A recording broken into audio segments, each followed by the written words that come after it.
ষণ্মুখ সমরে প্রশাসন, বিধায়ক, যুব কংগ্রেসের আহত কর্মসূচির অস্থায়ী মঞ্চ বাধা নিয়ে বিতর্কে সরগরম হয়ে উঠছে শহরের প্রাণকেন্দ্র।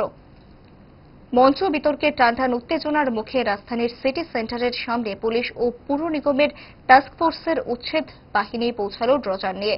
ঘটনাস্থলে হাজির কংগ্রেস বিধায়ক সুদীপ রায় বর্মন। রাজনৈতিক চাপের কাছে অবশ পুলিশ প্রশাসন। সোজা প্রতিক্রিয়া কংগ্রেস বিধায়ক সুদীপ রায় বর্মনের।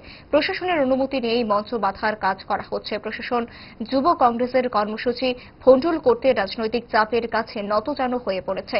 এই কর্মসূচি হচ্ছে প্রশাসন যা করার করুক, পরিষ্কার ভাষায় জানালেন কংগ্রেস বিধায়ক সুদীপ রায় বর্মন।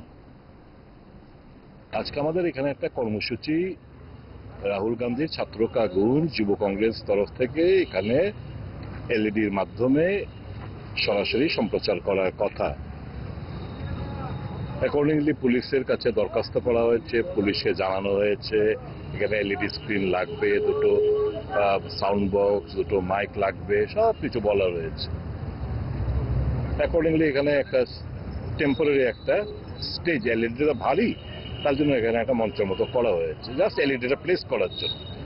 এটা তো আর দড়ি দিয়ে আমরা ঝুলিয়ে রাখতে পারবো না, তার জন্য একটা বেস চাই, একটা বেস করা হয়েছে। পুলিশ প্রশাসন মিউনিসিপ্যালিটির তরফ থেকে এসে বলছে যে করতে দেওয়া হবে না, ভেঙে ফেলুন, নিয়ে যান, পারমিশন দেয়নি, হবে না।